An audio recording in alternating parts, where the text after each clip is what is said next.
Live at the Table, Anna Navarro, Kevin O'Leary, Tiffany Cross, Jim Schultz, and Ellie Honig. Americans with different perspectives aren't talking to each other, but here they do.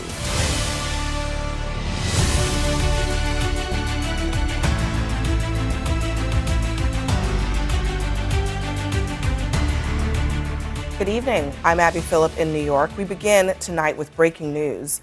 Damage control, a retreat, and a remarkable admission of possible wrongdoing from Donald Trump's hardline advisor.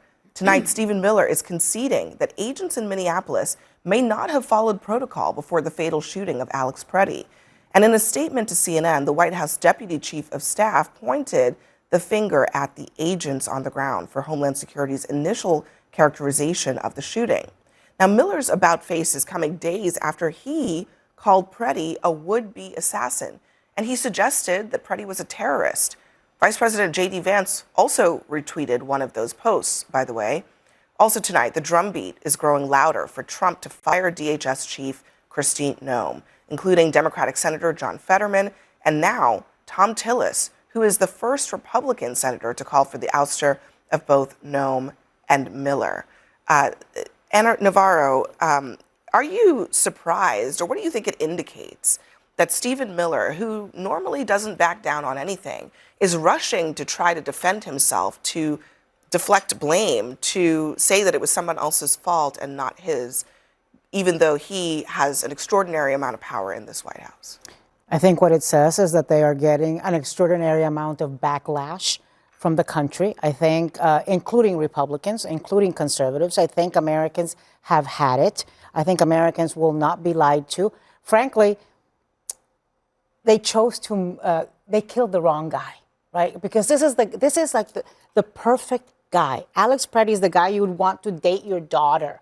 The guy you would want your son to grow up to be. A decent human being who was serving humanity, serving sick veterans, who is, there is nothing that has been said about that man that isn't wonderful. And so they can't malign him. They can't malign him because we have the videos. So they can't say he's a would-be assassin and people believe him. They can't say, as they said, that he was there to commit a massacre. People realize they are being lied to, and they will not be lied to a second time the way they were lied to about Renee Good. And let's remember that this comes on the heels of the Renee Good murder. It comes on the heels 2 days after the baby boy, the 5-year-old boy with a beanie hat, was detained and used as bait. People have had it, Abby. This country has had it, and they're feeling the heat. It's a heck of a turnaround. You have Stephen Miller, who days ago was calling Alex Preddy a would-be assassin, today acknowledging there could be some fault by the agents. Is this the first time Stephen Miller has ever given an inch on anything? And it looks to me like the strategy is shifting here, like to Anna's point.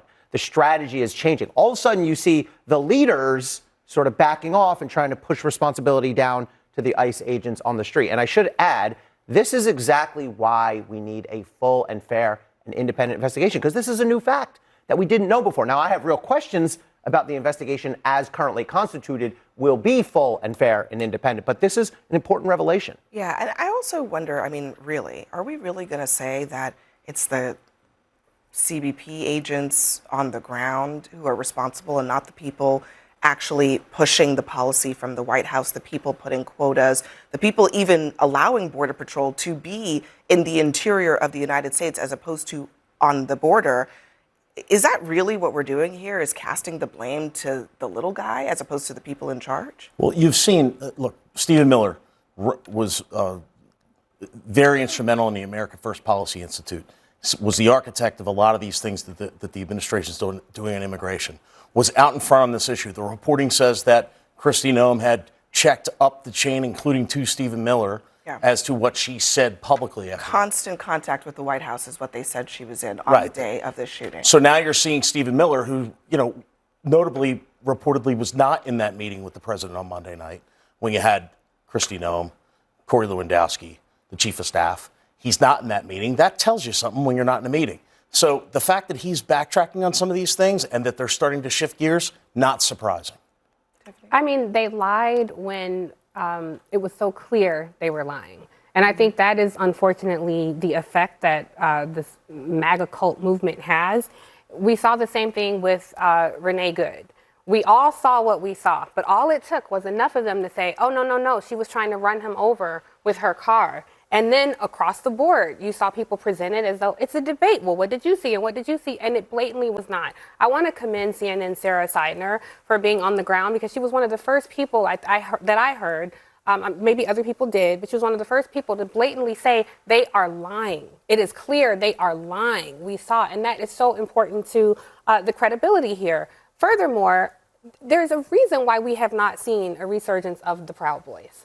And that is because I believe a lot of them are likely made ICE officers. Again, I've said this on the show before, I've not seen any deep dive reporting into who these people are, but they certainly adopt a lot of the ideology, a lot of the tactics, a lot of the violent tactics, a lot of the wearing masks, and it sounds a lot like their founder, what they initially put out. And so because Stephen Miller backtracks, I don't really care. I wonder about all the incidents that are not caught on videotape. I wonder about all the people who are sitting in detention centers right now as we sit here, who are malnourished, who are without life-saving medication, children who have been kidnapped. Did you just say ICE officers are militia? Yes, have you not been paying attention? Yeah, I they think certainly you're mirror stretching the that a little Gestapo. bit. You know, that's very. I don't think I'm stretching anything. I think we have seen, That's what we have well, not well, seen, you know, what we have this not is seen are actually gang members committing this is a violence. What we federal have state seen are mandate. ICE agents Well, hold on one pushing second. that a little bit But there. Tiffany, That's you're way saying that offside. you're just making a supposition here. There's no concrete evidence of You gotta actual be careful. Proud Boys That's members. way But there was offside. some supports. DHS. There These was are men and some women supports. serving the actually, government. we have seen white supremacist tattoos. Risking their lives, on- serving the government. Risking their and you're lives, they're calling them, taking lives, You're calling them Kevin. Proud Boy militia. You're- Did you say that? Well, I did not call there them has been Proud some Boy reporting militia, that but Tom I think it's Homan coming- disgraceful You're that you're way sitting offside. here. Tom Way Homan offside. coming I'm to actually not. be But I put in think that there charge. are white supremacist tattoos on their White necks. We have seen- supremacist federal officers. Yeah, white supremacist okay, federal officers. Like, where are you going with this? Why would you say that? I'm going with my eyes, ears, and logic. There have been multiple ICE agents who have white supremacist Men and tattoos women All right. on working their for necks. the That federal is let me let government, Jim have a verifiable risking word. their recording lives, and carrying out a mandate, and they're white supremacists? Yeah, Yes, Hold on, and you're hold a on. member of a cult, so I Hold don't on. expect you to have Whoa, Let logic. Jim have a whoa, word. Go ahead, whoa, Jim. whoa. I think the generalizations here are a bit of an overreach. Yeah, and That being let's not said, make that- personal that attacks. That's Tom awful. Tom Homan being put in charge now of what's being on the ground in Minnesota. You've also heard reporting that some of the ICE officers, a lot of the ICE officers, are feeling a bit relieved now that he's in charge. So I think that goes to the point that Kevin's making, that these folks are people, a lot of them are people who want to do good, that are glad that there's someone coming that's going to give them further direction, that they are going to soften some of the positions. And look, these guys are carrying out orders from above. And the fact that Tom Homan's stepping in is a good thing. Well, there's Tom also Homan is not a okay. danger Hold on, guys. here. There's Tom also Homan is a there huge is also a big distinction between ICE and Border Patrol. They are two different agencies. They don't have the same tactics. They don't have the same training. They don't have the same mandate. And so one of the big tensions that's been happening on the ground in these cities is that you had Greg Bovino, who's a Border Patrol sector chief, coming in and running immigration enforcement in the interior, and that's been a huge problem. I do want to play, because I think you need to hear this straight from Tom Tillis's mouth, the anger coming from this Republican senator about how immigration has been handled by the Trump administration. Stephen Miller never fails to live up to my expectations of incompetence. Why do you think he should resign? I'm going to leave that up to the president. I can tell you, if I were president, neither one of them would be in Washington right now. But do you think Noam should step down? I think Noam needs to decide what. I think if Noam looks at her body of work, I could not be. If I were in her position, I can't think of any point in pride over the last year. She's got to make her own decision, or the president does. But she has taken this administration into the ground on an issue that we should own. We should own the issue of border security and immigration. But they have destroyed that for Republicans. Something that got the president elected, they have destroyed it through their incompetence. So that's a really powerful point. I mean, he is right that Trump entered the White House with positive approval ratings on the issue of immigration, and now it's negative. Now you have half the country saying they'd be open to abolishing ICE, more than half the country saying they are unhappy with what ICE is doing. Have they flipped this issue on its head, a winning issue for the president? I think the immediate answer to this on a bipartisan basis is a full, transparent investigation. I think everybody agrees. That is the right way to start cooling things down. Execution of this mandate is becoming scrutinized. How do you do this? How do you actually go get the 25 million illegal immigrants out of the country if everybody agreed to do that at the beginning of the mandate? That's not so easy. We're learning that. Many of these people have ingrained themselves as good citizens into the country. They're providing services. They're paying their taxes. Should we kick them out? That's a big debate as well. But anybody that's broken the laws of the United States that came in here illegally, I don't think you're going to get a lot of support keeping them here. So how do you filter that? Yeah. How do you execute that? Let me tell you something, Kevin. They are detaining and have deported people that are not here illegally. When you are here under political asylum, with a political asylum claim pending, like the father and that 5-year-old child, you are here legally. They have detained and deported legal permanent residents. They have wrongfully detained U.S. citizens. And I think, and people are watching it and seeing it, Americans are seeing it, because there are brave Americans out there who are taking video of this. The problem with Kristi Noem is that she's lied. She has lied consistently and been caught doing it. And also, you know, you want to paint the federal agents as if they are, I don't know, some sort of saintly body. They're not. I believe in law enforcement. There are good law enforcement. I support And there are police. bad. I do too, but there's bad ones.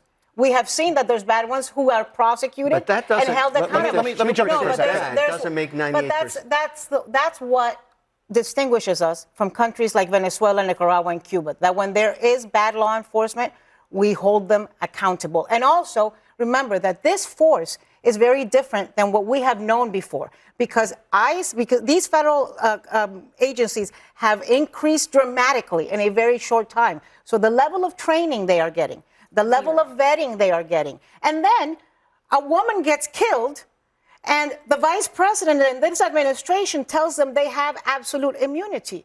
So that's a formula for disaster. When you have badly trained, trigger-happy newbies armed to the teeth, militarized a city like Minneapolis, and you tell them, go out and do whatever the hell you want because we got your back, because you've got It's also notable that this is the first time that we've heard anybody in the administration talk about, best practices, regulations, things that these agents are supposed to do. And the only reason they're talking about it now is because they're trying to defend Stephen Miller, who came out and said that this person was a domestic terrorist. There's blame at all levels here. Okay, the bosses, Kristi Noem, chief among them, got caught lying about what happened, right? He did not brandish a firearm. He was not a would-be assassin. It's really hard to recover your credibility when you're caught in a stone-cold lie like that. Now, look, I've worked with cops my whole career as a prosecutor, state and federal. I was in charge of supervising state police, feds, whatever.